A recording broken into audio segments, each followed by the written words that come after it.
Here is our interview with attorney Brent Coon. So our show started by covering the Las Vegas shooting. Did you guys get involved in that at all? I did not. I know a lot of the guys that were major players in it, both in Vegas and people that came into the market that were outside of Vegas, including Texas. So I followed it. Tragic. I'm a concert promoter and producer by background for 20 years too. So I understand the issues associated to crowd incidents and crowd control better than most lawyers do. And early on in that one, I empathized with the crowd, but the shooter came from a hotel adjacent to it. It wasn't really a security issue there within the perimeter of the concert itself. And I felt that there was going to be a successful settlement. It would involve a political and public relations settlement as much as anything else, because MGM had some defenses to the case. Yeah. Yeah. Well, a lot of it comes down to foreseeability, right? And, there you had the same promoter as we have at Astroworld, Live Nation. Yep. You're an 800-pound gorilla. And then you have MGM. MGM ended up paying a settlement of about $800 million, but it's my understanding that was the max of their insurance coverage. So they didn't have to come out of pocket at all. That's my understanding. Yeah. That's still a lot of money, particularly for somebody that wasn't there on site running the show. Right. Well, they're the ones that somehow managed to allow this guy to bring, I forget the number of weapons. I used to know all this stuff, but about 50 firearms. I think it's a truckload, and hold up in his room for a couple of weeks. Right. It probably didn't help that Steve Wynn was going to testify against him, for no other reason to retaliate for getting booted out of Bellagio. Right. So that screams negligence. As far as Live Nation goes, they kind of just got criticized for the exits and what they had available as exits. And in a case of emergency, there was no easy way for everybody to get out, which sort of reminds you a little bit of what happened at Astroworld, where, if you don't have the venue set up properly to deal with various emergencies. And by the way, the emergency of people rushing the stage at a concert, I mean, we've seen that many times. For me, going back to the Who in what was that, in Cincinnati, I'm old enough to remember. Yeah, it was fortunate I wasn't at the Who, because I did chase those concerts around back in the day. Yeah. So what is the theory of liability here? I presume that you plan to sue Live Nation, or you already have sued Live Nation. Yes, sir, we did. We brought suit against Live Nation, security personnel that were involved, management, Travis Scott as well individually. And, at the end of the day, as you know, Jim, being a lawyer, you don't know all the facts going into a case. And we'll have to do a lot of due diligence to find out who did what, when, and where. There will be timelines involved when each of these defendants to the case knew about certain things happening and or alternatively should have known. And the biggest thing, as you know, from what we saw in a lot of instances in the past, you've already done your homework and talked about the Who concert. Festival-style concerts have been a problem here and around the world for many decades, because, as you said, the big star comes on stage, everybody's all excited, and there's a big rush to get up to as close as they can to the star artist. And when you're doing that, you have to take into account a lot of variables, including the demographics of your crowd, how you do have your crowd control set up, what are your barriers, what's your perimeter, who's in charge, and how well you planned and how well you execute. Well, and this was not the first concert at this particular venue. Why don't you just walk us through this? It's kind of a unique venue, but as far as you know, how many concerts had been promoted at this particular spot before? It's used as an open field for all sorts of promotional activities. It's next to the NRG Stadium, which is where the Texans NFL football team plays, which is also next door to the old Astroworld, which is also across the street from, or the Astrodome, which was across the street from the Astroworld, Six Flags still, kind of like your Disney World. And all of that compound has a lot of open space, and it's utilized for a lot of other things, including these one-off events. And this Travis Scott Astroworld event is held annually since 2018. Last year, they did not have it because of COVID. So this would be the third year they've run this actual event. And in between it, lots of other events are performed there. I think they're clearing the stage now so they can do a Nutcracker deal for the holiday. So, but as far as these kind of rowdy, large concerts, has that been limited just to the Travis Scott Astroworld events? That's the largest one I know of. They have had other events out there, but the Scott one is obviously the mega event, and it has over 50,000 that attend it. And had there been serious incidents at the prior Travis Scott events there? Yes, sir, there have. Again, another good question. As you know, when you look at these kinds of occurrences, the first thing is, should they have known better? Should they have planned better? They're the experts. And then more importantly is, did they know better? And if you've had prior problems that are very specific to the same issue, you now know. It's not just that you should have known, you did know. And they've had problems with Travis Scott, not only at this venue, but other venues. There were entries, I think it was 2018 or 19 event that was the same exact event he held this year. There were crowd control problems resulting in injuries that time. So the red flags were certainly there preceding this. As you also know, there's actually pending lawsuits against Travis Scott for people that were injured, including someone who was paralyzed in another incident where he was purportedly inciting the crowd to get overly aggressive. Am I right that there was 500 Houston police officers assigned to this event? I didn't know we had that many police officers, frankly. That seems like an extraordinary number to me. It is a huge number. I was surprised. I saw the same number, in excess of 500 policemen, and that sounds like a very large number of people that were called out for it, but at least it appears that if that was the number, that the city did something to help give them backup. Yeah. And then also, I forget the number I saw for security personnel, but I think it was over 500, maybe like 600 security personnel. Yeah, I haven't seen it. Well, there are a number of different entities involved in security specifically and then indirectly. So that number is going to vary depending on what their official title was and how many were on site during the stage of the concert. Again, this is a 3-day event or 2-day event as well, all day, every day. So how many were out there at the specific time is subject to debate as well. Same with the cops. It may be that there were 500 police officers assigned at various times over the 2 days, but how many of them were on scene here remains to be seen. Most importantly, it's important to remember that it's not the duty per se of the Houston Police Department or other responders or rescuers to come in on behalf of the city to run these events. It's a responsibility, since it's a private deal, it's a for-profit deal. You have Live Nation and others running this. They're in charge of retaining their own security personnel to keep the peace, so to speak. Well, and being a promoter yourself, I mean, aren't you sometimes obligated to have a certain number of actual police there? And in fact, maybe they even charge the promoter for that? Yeah, good question. That varies municipal location to municipal location. Some of them have ordinance that require certain things in play. We've done shows around the country. In some places, they want to have their own people. As a promoter, I always want them there for 2 reasons. One is it's good to have the additional support, and it's also good for transition. A lot of times, security personnel at these events may have a problem with a few individuals in the crowd. They may have somebody that has taken drugs, has OD'd, or has been drinking too much and it's just causing a scene, or there's other disputes that result in fights or inappropriate behavior. And as a consequence, you have to get your security to get those people under control and reduce or eliminate the risk to others, but also then get them over to law enforcement so they can then handle them and take them off to jail. So it's good to have plenty of them on hand so that those transition issues can be handled very easily as well.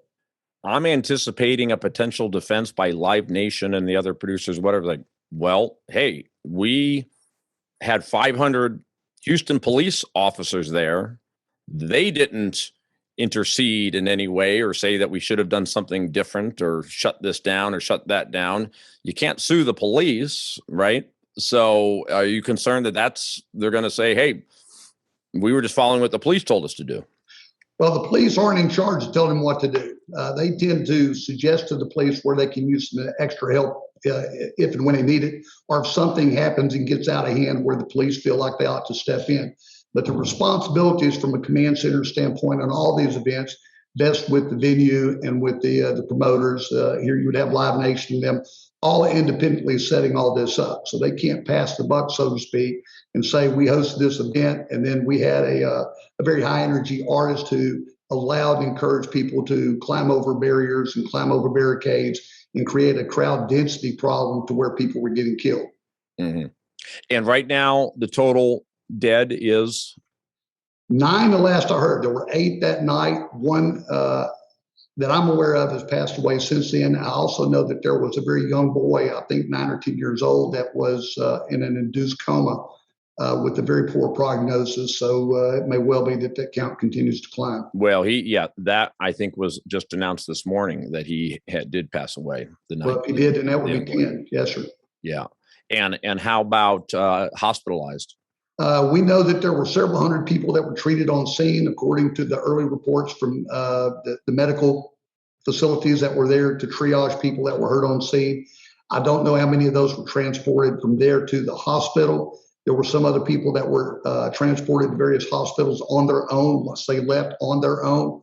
And there have also been anecdotal reports of people going to emergency facilities or doctors since then. A lot of times people, when they get out, they just want to try to get home first and then regroup and see if it's something they need to independently seek medical attention on. But the scope of the people that were seriously hurt is well into the hundreds, if not more.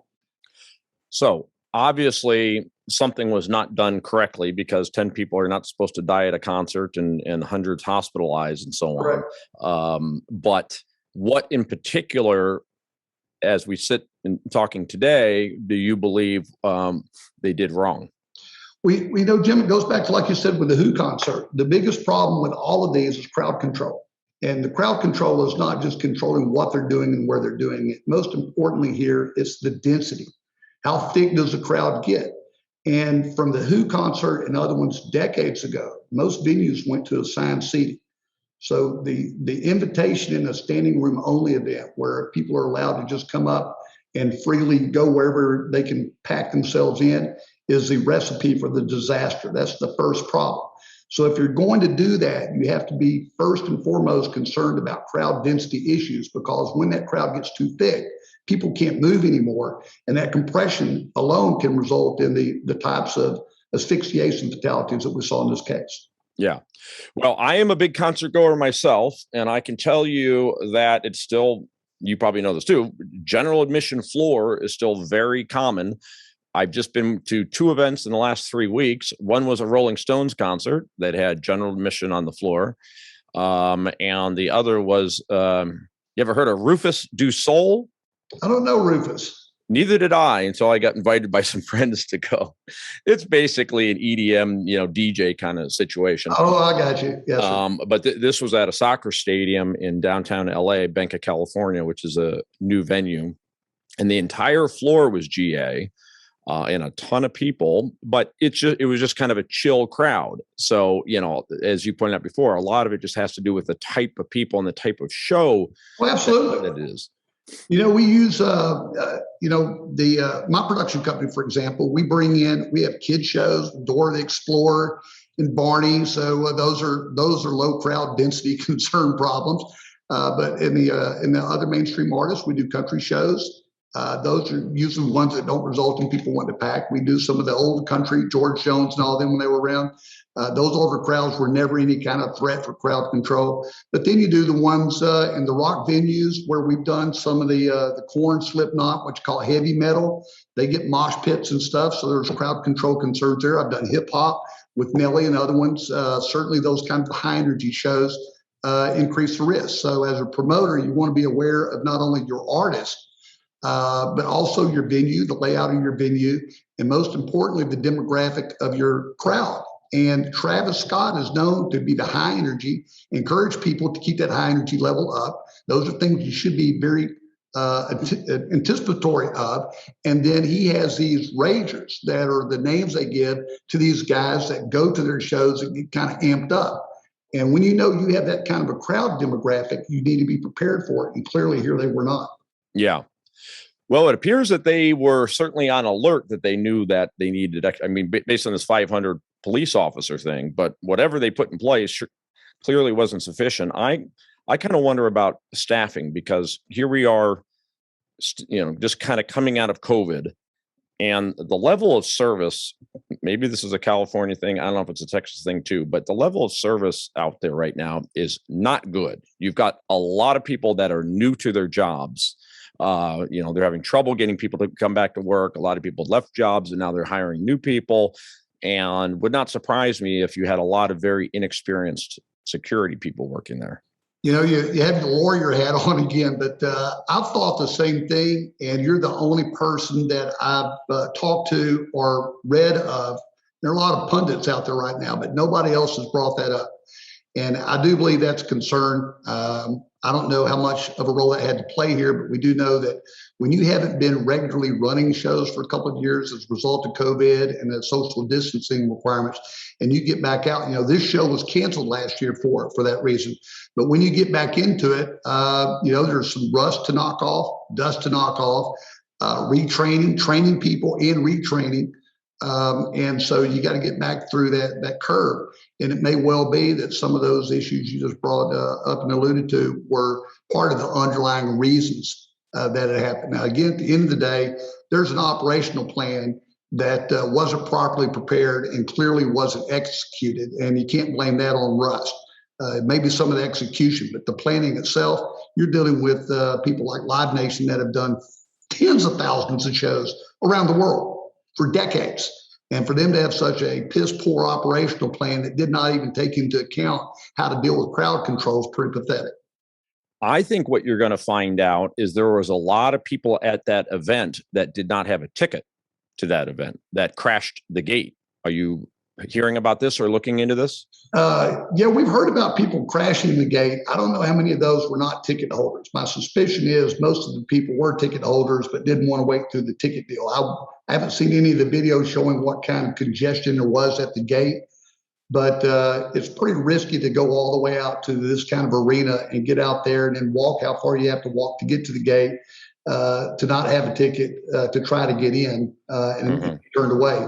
But there may have been some entrepreneurs that thought they could get out there and do that. I don't think that's really going to be where the big traffic came from. So in other words, you believe, because they talked about it being a crowd of 50,000. So presumably they thought that a 50,000 person crowd was safe.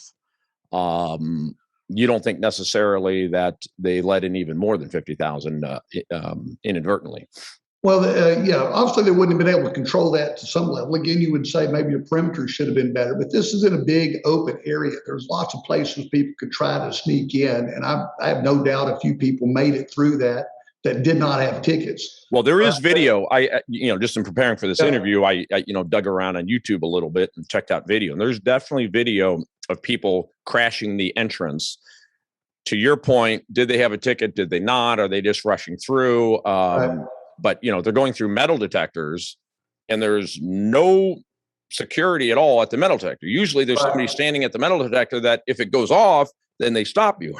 These people were just crashing right through the metal detectors. Well, and this is one of the first big shows being run with Live Nation after MGM.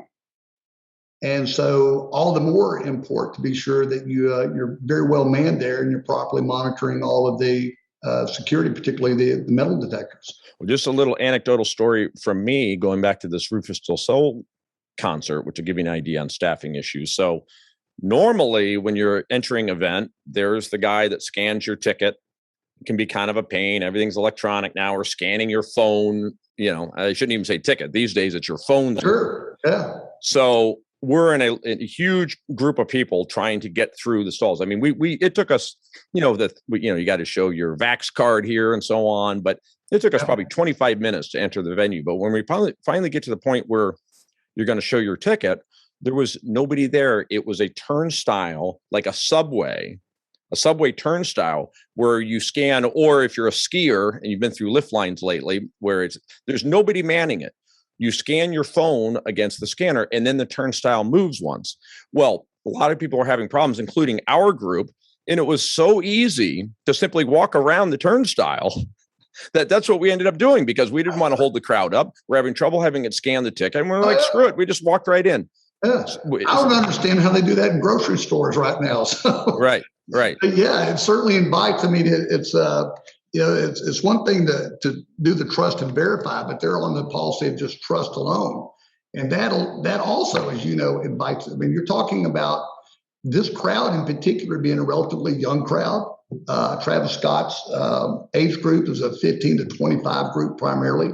So they're younger, they're enthusiastic, they're high energy. They're low patience. And certainly it invites all the things that you just mentioned as what you'd expect them to do, not just like you wouldn't want them to do it, but you would expect them to do it. So I was also very surprised to hear some of the ages. You mentioned a 9-year-old who apparently has now passed. Shouldn't there be age requirements for events like this? In my house there is, but I can't control the rules everywhere else. But my youngest is 8, and he would not be allowed to go to a Travis Scott concert. Yeah. Well, yeah. The first shocking thing is that a parent would think for 2 seconds it was a good idea to bring a 9-year-old to this. But I mean, I think anyone under 18 probably shouldn't be. Well, his shows are rated R. And so I think that the age group incumbent to that should be reflective of the language of the artist and what their show's about. But they do this in conjunction in defense of parents that would bring a kid, is that there's a carnival that's attached to this. Again, this whole complex is part of the landscape of the old original Astroworld entertainment place with the roller coasters and the Astrodome. It's all generally in this same old layout. And what Scott had tried to do is rehabilitate some of that nostalgia of the old Astroworld with this carnival deal. And it does encourage a lot of people to bring their kids. And once the kids are out there for all of that, and you also have to remember there's a lot of other artists out there other than Travis Scott. And it's pretty easy for them to go ahead and take their youngins in tow, whether the parents wanted to see them or whether the kids wanted to see them. But, my wife's a big Travis Scott fan. I'm not particularly into hip hop, but I respect the talent of those guys. But again, you start wondering about, I don't think that's a risk issue with little kids. I don't see where parents would have foreseen those kinds of risks going in, but certainly they're a more vulnerable crowd. The smaller kids, they're not as big and strong to defend themselves if they do get caught up in a crowd. So let's talk a little bit more about Travis Scott. You do plan to sue him as well as yes, sir. Right? Yes, sir. And what is the significance of suing him? Why sue him? Well, you sue, as as a lawyer, you sue everybody that you think is legally culpable. There may be other people that are morally culpable. There may be other people that should or could have done something. The question is, under the laws of negligence is, was there a duty and did they breach that duty? And you used the magic words earlier, which is a reasonable person. So then you have to say, did Travis Scott breach the duties of a reasonable person in not doing anything affirmatively to cause a recess in the show, to not engage the crowd to do things that he had done in the past that had resulted in injuries in the past? Now, he could come back and say, hey, I'm that kind of a guy. That's who they promote, and that's what they promote me to do. And it's all on them to make sure that when I get these amped up folks that are called ragers and other people in a congested area, that we don't have this problem. But that's passing the buck. He's not a kid. He's a grown up, and he needs to behave grown up and needs to accept grown up responsibility for his role. He did not have to egg that crowd on like he did. And even though he does that as an artist, he certainly could have. Now, it'll get debated later whether he should have under these circumstances, but shut it down. I think there was a brief moment at one period early in his show that he did see something and stopped for a minute to ask something. And then right on the heels of that said, let's crank it all up. But he can, as an artist, with me being in this business before, he can take the initiative to shut things down and cause a break. You can take a recess. I've had to personally take artists off the stage before that were causing problems with the crowd. He wasn't causing the problem with the crowd per se, but he was getting them too worked up. And it was very clear that there were people that had breached the perimeter, breached the barricades. And he has a history of encouraging that kind of behavior because he likes to get all jammed up there. And there has to be an appreciation for the fact if you do that, some folks are going to get hurt. Yeah. No, I think it's pretty clear that there was at least a couple times when he was aware. Apparently, he did see the ambulance mid-show. And apparently at one point he did call out because he saw somebody having a problem or it collapsed and kind of called security to go over there and help. And in both circumstances, kept the show going. But at the end of the day, you have to say, where was management? Where was Live Nation? Where was security? Where was everyone else? When we already know just from what's being reported on individually from persons such as yourself with other interviews and what the other presses report on, we know that there's a timeline of a lot of activity and a lot of chatter on the walkie-talkies about problems, serious health problems with people in the many minutes before Drake even got on the show, and certainly for the next 30, 40 minutes after he was. And yet there was nothing ever done by anyone that we're aware of, that many of whom were officially assigned those responsibilities, of making any effort to shut it down, even briefly, or to do something to temper that crowd up front and to get the relief in there that needed to be done. Yeah. And in my opinion, that's unconscionable. I've been doing this as a promoter 20 years. I've been doing this as a lawyer 35 years. And I haven't seen that level of apathy by so many people that were charged with that responsibility in a case in a long time. Yeah, there was actually people chanting, and there's video of this, stop the show, which I mean, what kind of concert goers chant stop the show unless there's something very major going on? Absolutely. And another critical thing that a lot of people don't talk about yet, but with crowd control, there are things that you can see objectively that are critical to it. So when you have a crowd out there, there's a spacing issue, and you as an expert in running a show and knowing how your crowds, where they can be safe, where not safe, is based on density.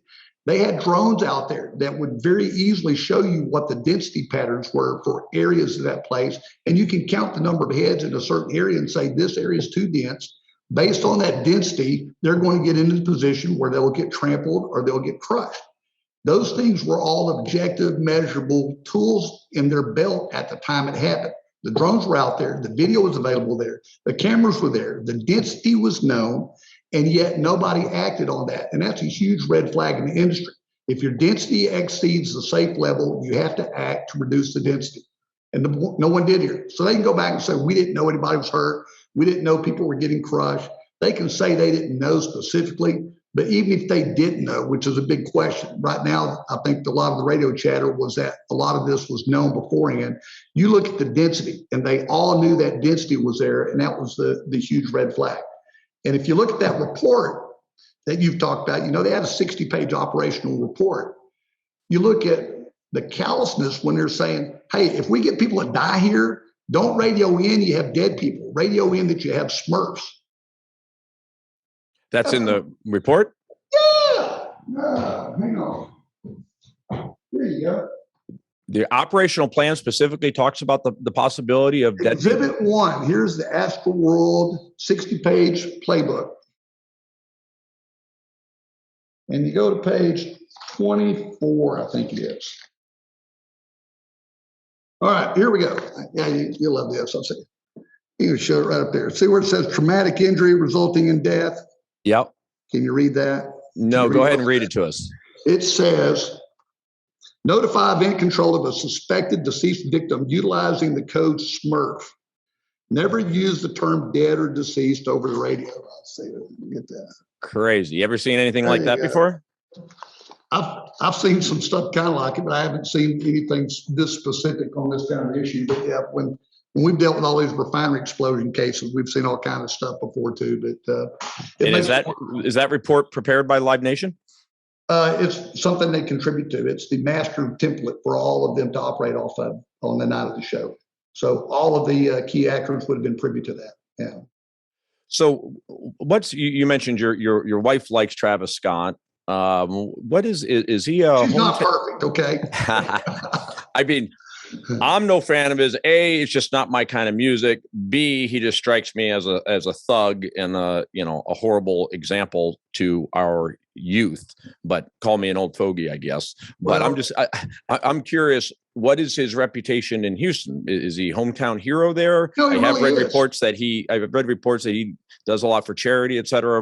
How would you describe his reputation in Houston? I guess that's where you don't judge the book by the cover, because if you didn't know him, you would draw some of the parallels you just alluded to. But what he does in Houston, I mean, historically, he's been very involved with the city at many levels. He's done a lot of charity stuff. He's a very popular public figure there. And other than him just being, too high energy for his own good on stage, he put on a fantastic show. And, his reputation as an artist precedes himself. That's why he's one of the top talents out there. But by all indications, he's always been a good representative of Houston, in spite of his entertainment genre being one that's not one of my Well, but when you say it's an R-rated show, I don't have his lyrics in front of me, but aren't his lyrics pretty R to X rated and pretty incendiary and a lot of F this and bitch that and so on? And oh yeah, I would say the language of his stuff, the stuff that I've read. I mean, I didn't follow him beforehand that much, but I knew generally who he was, and he shows up a lot of sports events in Houston. He gets recognized and stuff by the announcers and whatever. And I knew generally his genre of music because, like I said, my wife and my oldest daughter listened to it.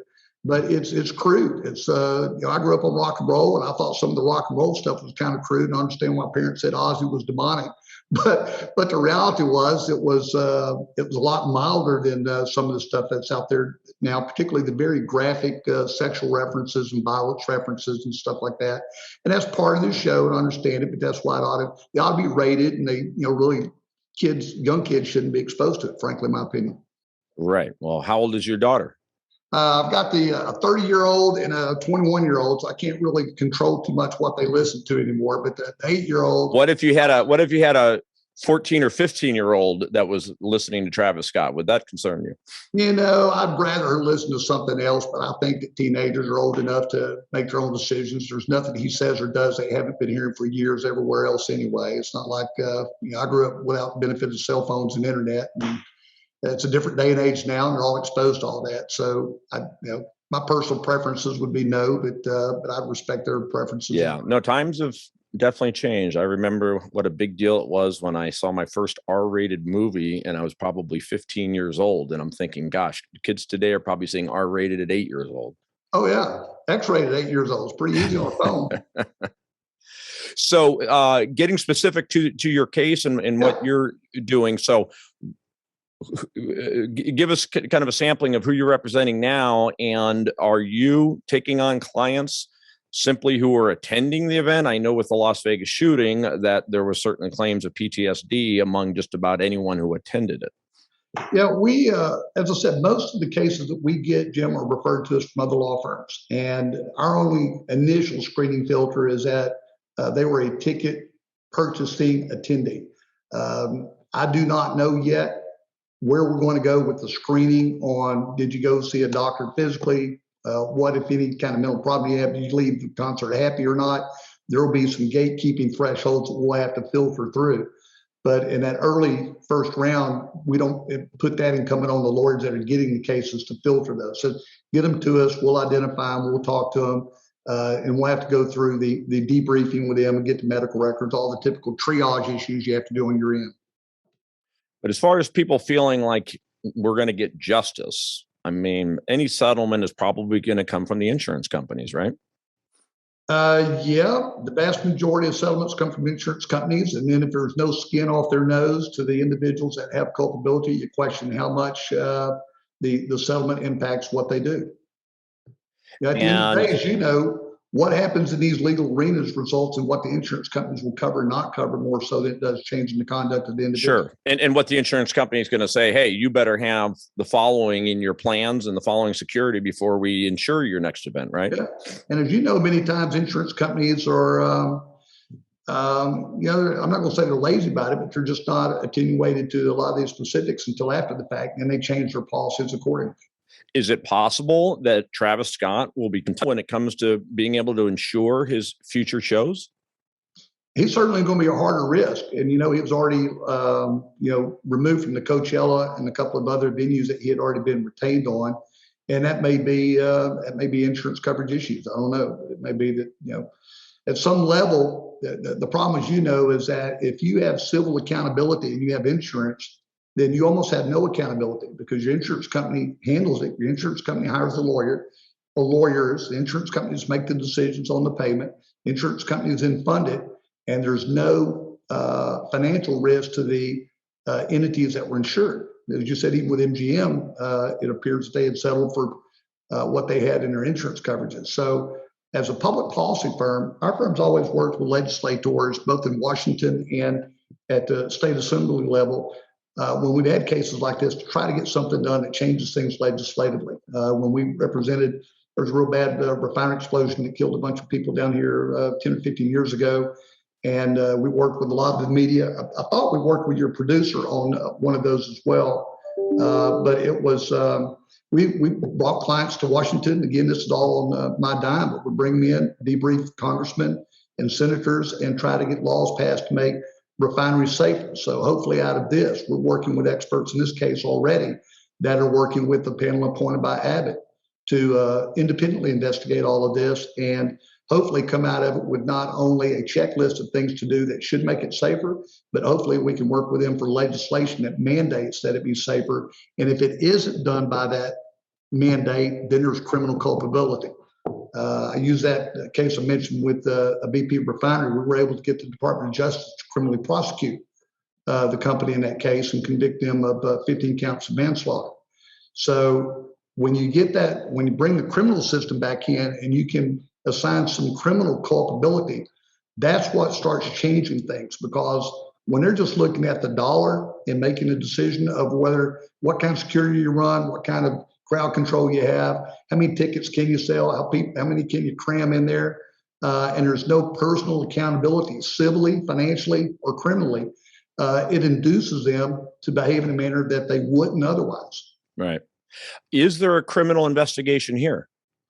Purportedly so. We haven't talked to anybody that's involved in that, but we understand both the FBI and authorities there in Houston are both looking at it. Yeah, I mean, I know he's been charged and cited twice before for inciting crowds, encouraging them to, break through the barricades and so on. Here, it doesn't appear he said anything like that, but, despite knowing about the ambulance and other problems, he's telling everybody, rage on and so on. So I don't know. He did. And then somebody found a tweet that he had sent out a little while back that said something to the effect that we're going to help get the crazy ones in the back door or something. Might have just been saying that teasingly, but still it's reflective of a mentality that's certainly not bordering on safety concerns. Yeah. So criminal charges against Travis Scott, not out of the question.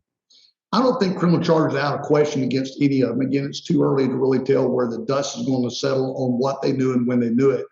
But I think that should be something that is discussed as you're doing today. Bring it up and keep it a topic. And if the shoe fits, they ought to wear it. Thank you again to Attorney Brent Coon. If you or anyone you know was at the concert, go on our social media and you can find a link to Brent Coon, find his website, or just Google him, Brent Coon Attorney in Houston. That's COON. Thank you to our producer, Michael Parker. Thank you all for listening. We'll be back soon with another episode of The Hidden Truth Show. Thank you for listening to The Hidden Truth Show with Jim Breslow. You can find us at hiddentruthshow.com. Follow us on Facebook, Twitter, and Instagram at Hidden Truth Show. Join us again next week for another episode of Hidden Truth Show with Jim Breslow.